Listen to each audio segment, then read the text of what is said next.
DNA मित्रों, अब हम भारत के उस समझौते का विश्लेषण करने जा रहे हैं जिसे मदर ऑफ ऑल डील कहा गया है, यानी अब तक की सबसे बड़ी और सबसे प्रभावशाली डील, जिसका ऐलान भारत और यूरोपियन यूनियन ने किया है। अर्थव्यवस्था के साथ साथ रक्षा के क्षेत्र में भी भारत ने आज यूरोपियन यूनियन के साथ समझौता किया। यह डील कैसे वर्ल्ड ऑर्डर को बदल देगी, भारत को किन किन क्षेत्रों में लाभ होगा, क्या यह डील अंतर्राष्ट्रीय व्यापार के मामले में भारत को आत्मनिर्भर बना देगी, क्या इस समझौते के बाद भारत को अमेरिका की जरूरत नहीं रह जाएगी, इस डील से अमेरिका के राष्ट्रपति ट्रंप की बौखलाहट कैसे बढ़ गई है, इन सभी सवालों को आज हम डिकोड करेंगे। लेकिन यह डील ना सिर्फ कूटनीति के हिसाब से महत्वपूर्ण है, बल्कि इसका आपके ऊपर भी बड़ा असर होने वाला है। डीएनए मित्रों, अंतर्राष्ट्रीय व्यापार के क्षेत्र में आज का दिन ऐतिहासिक है। 27 जनवरी के दिन भारत ने यूरोपीय संघ के 27 देशों के साथ सफलतापूर्वक व्यापार समझौते पर बातचीत पूरी की। 16वें भारत ईयू शिखर सम्मेलन के दौरान दोनों पक्षों ने फ्री ट्रेड एग्रीमेंट का ऐलान किया। इस खास मौके पर भारत की तरफ से प्रधानमंत्री नरेंद्र मोदी और यूरोपीय संघ की तरफ से यूरोपीय कमीशन की अध्यक्ष उर्सुला वॉन डेर लेयन और यूरोपीय काउंसिल के अध्यक्ष एंटोनियो कोस्टा मौजूद थे। इस मौके पर दोनों पक्षों की खुशी देखते ही बन रही थी। यूरोपीय कमीशन की अध्यक्ष विशेष रूप से बेहद उत्साहित दिख रही थी, वो बड़ी जीत की तरह इसे सेलिब्रेट कर रही थी। डीएनए मित्रों, फ्री ट्रेड एग्रीमेंट का यह मतलब है कि भारत और ईयू एक दूसरे के सामान और सेवाओं पर टैक्स और पाबंदियां या तो पूरी तरह खत्म कर देंगे या कम कर देंगे। सबसे पहले आपको यह समझना चाहिए कि इसे मदर ऑफ ऑल डील क्यों कहा जा रहा है।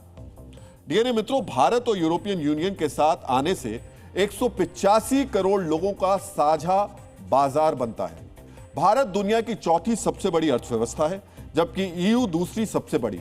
दोनों मिलकर वैश्विक जीडीपी में करीब 25% और दुनिया के कुल व्यापार में लगभग 1/3 योगदान देते हैं।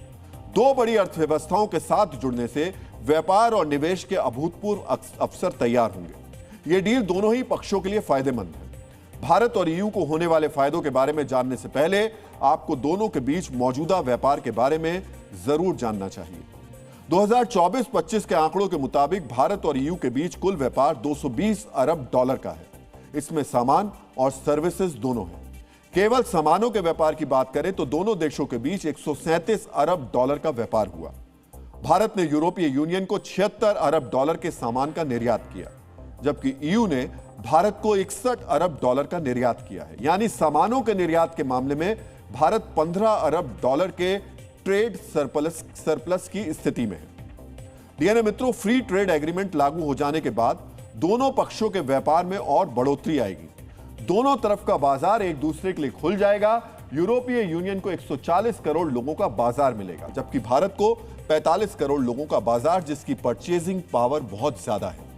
यही वजह है कि प्रधानमंत्री मोदी ने इसे साझा खुशहाली का ब्लूप्रिंट बताया। सिर्फ ट्रेड एग्रीमेंट नहीं है, यह साझा समृद्धि का नया ब्लूप्रिंट है।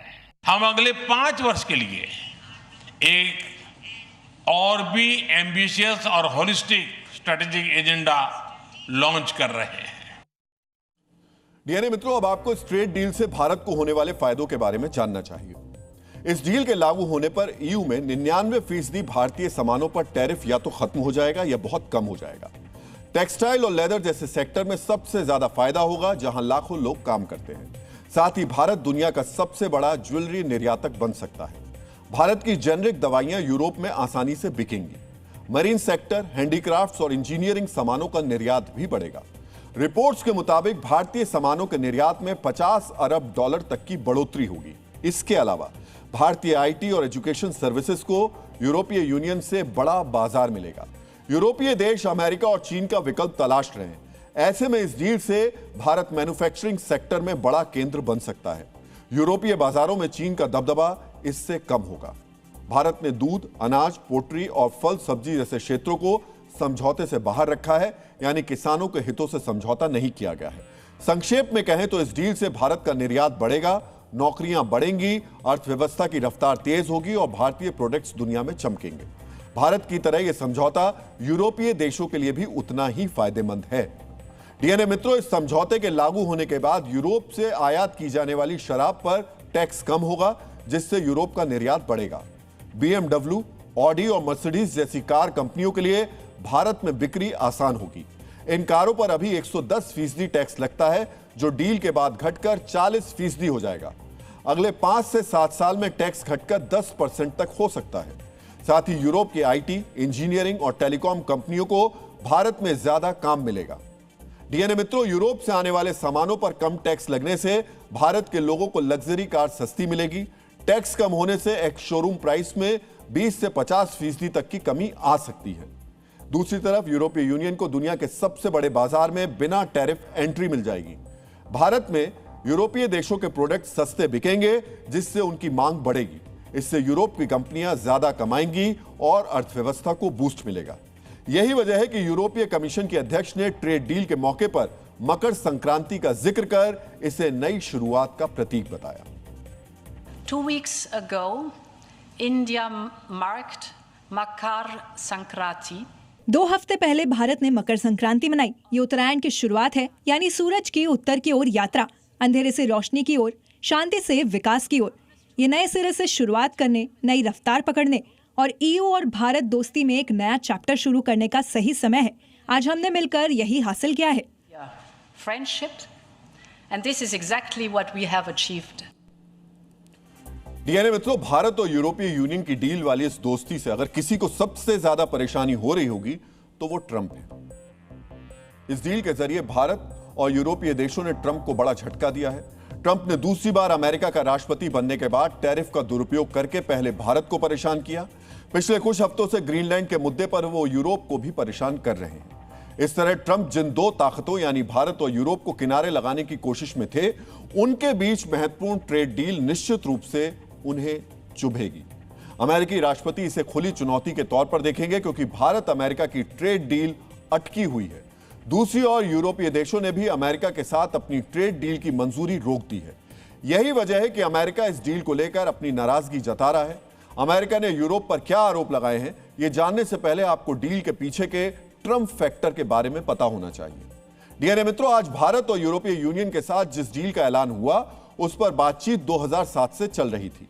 लेकिन 18 साल के बाद अगर इस डील पर सहमति बनी है, तो उसमें एक बड़ा योगदान ट्रंप का भी है।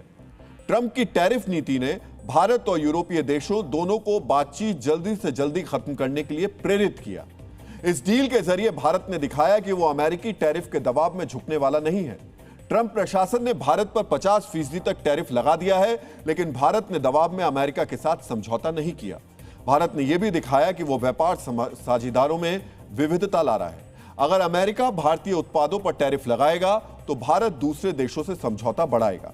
इस डील के जरिए भारत ने यह भी इशारा किया कि अंतर्राष्ट्रीय व्यापार का मूल मंत्र सहयोग होना चाहिए, टकराव नहीं। कुल मिलाकर यह डील भारत की कूटनीतिक जीत है, जो भविष्य में अमेरिका के साथ व्यापार वार्ता में भारत की स्थिति मजबूत करेगी। लेकिन सवाल यह है, क्या यह डील अमेरिका के साथ भारत के व्यापार संबंधों की जगह लेगी? इसके लिए आपको अमेरिका और यूरोपीय देशों के साथ भारत के व्यापार के बारे में भी जानना चाहिए। 2024-25 में भारत और यूरोपीय देशों के बीच सामानों का कुल व्यापार 137 अरब डॉलर था, जबकि अमेरिका के साथ भारत का द्विपक्षीय व्यापार 132 अरब डॉलर था, यानी लगभग 5 अरब डॉलर का अंतर है। लेकिन ट्रेड सरप्लस के मामले में काफी अंतर था। यूरोपीय देशों के साथ भारत का ट्रेड सरप्लस जहां 15 अरब डॉलर है, वहीं अमेरिका के साथ भारत का ट्रेड सरप्लस 46 अरब डॉलर था। इसका अर्थ यह है कि निर्यात के मामले में अमेरिका अभी भी भारत के लिए महत्वपूर्ण बाजार है, लेकिन आने वाले वर्षों में यह अंतर काफी कम हो जाएगा। इसका कारण यह है कि 50% टैरिफ की वजह से अमेरिका को भारतीय निर्यात कम होगा, जबकि ट्रेड डील होने की वजह से यूरोप को भारत का निर्यात बढ़ेगा। यूरोप के साथ ट्रेड डील भारत के लिए अमेरिका का एक विकल्प बनेगा। भारत को अमेरिकी टैरिफ से जो झटका लगा है, यह डील उसकी भरपाई कर सकती है। कुल मिलाकर यह डील अमेरिका पर भारत की निर्भरता तो कम करती ही है, लेकिन अमेरिका से पूरी तरह आत्मनिर्भर नहीं करती है। हालांकि ट्रेड डील की खबर मिलने के बाद अमेरिका ने अपनी नाराजगी दिखाने में कोई कसर नहीं छोड़ी। अमेरिका के वित्त मंत्री स्कॉट बेसेंट ने भड़कते हुए कहा, यूरोप अपने ही खिलाफ युद्ध की फंडिंग कर रहा है। भारत को लेकर उन्होंने कोई प्रतिक्रिया नहीं दी। डीएनए मित्रों, आपको यह भी जानना चाहिए कि भारत और यूरोपीय संघ के बीच जिस डील की घोषणा आज की गई, उसे लागू होने में अभी कुछ महीने और लगेंगे। अगले कुछ हफ्तों के दौरान दोनों पक्ष समझौते की शर्तों को अंतिम रूप देंगे। उसके बाद अगले 5-6 महीनों के दौरान इसके कानूनी पहलुओं पर चर्चा की जाएगी। कानूनी छानबीन के बाद समझौते पर औपचारिक हस्ताक्षर होंगे। हस्ताक्षर के लिए भारत की तरफ से कैबिनेट मंजूरी की जरूरत होगी। वहीं यूरोपीय यूनियन की तरफ से यूरोपीय संसद को इसे मंजूरी देनी होगी। हालांकि यूरोपीय देशों के हर सदस्य देश की संसद से मंजूरी की जरूरत नहीं है। इस तरह उम्मीद जताई जा रही है यह समझौता 2027 की शुरुआत में लागू होगा, यानी लगभग 1 साल के बाद भारत और यूरोपीय यूनियन के बीच फ्री ट्रेड एग्रीमेंट अमल में आ जाएगा।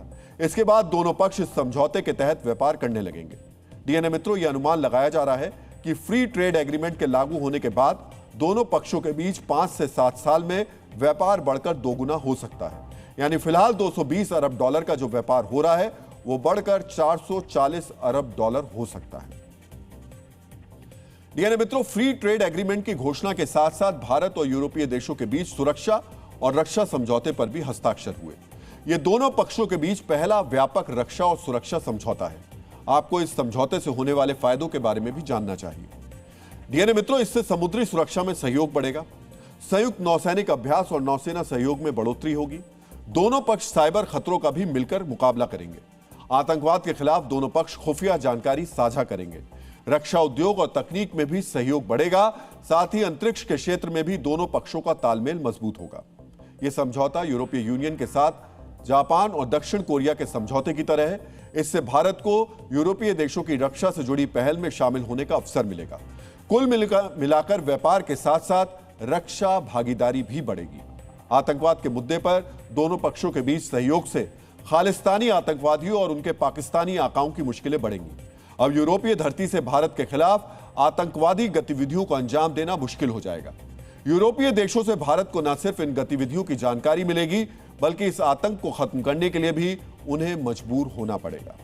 डीएनए मित्रों, यूरोपीय यूनियन के साथ भारत का समझौता नए साल में एक शुरुआत है। आने वाले कुछ हफ्तों में भारत कई और देशों के साथ अपना व्यापार बढ़ाने वाला है। कनाडा के प्रधानमंत्री मार्क कार्नी भी मार्च के पहले हफ्ते में भारत आने वाले हैं। उनके दौरे में भी यूरेनियम सप्लाई, ऊर्जा खनन और टेक्नोलॉजी जैसे बड़े क्षेत्रों में कई अहम समझौते होने की उम्मीद है। कुछ समय पहले तक कनाडा के प्रधानमंत्री के भारत दौरे में सोचना उनका मुश्किल था, लेकिन कनाडा को लेकर ट्रंप के धमकी भरे बयानों के बाद अब मार्क कार्नी भी भारत से दोस्ती बढ़ाने में लग गए हैं। मार्क कार्नी से पहले फ्रांस के राष्ट्रपति इमैनुअल मैक्रों भी फरवरी में भारत के दौरे पर आने वाले हैं। उनके अलावा ब्राजील के राष्ट्रपति लूला डी सिल्वा फरवरी में भारत आएंगे। यानी अगले कुछ हफ्तों में दुनिया के कई बड़े नेता भारत में मौजूद रहेंगे।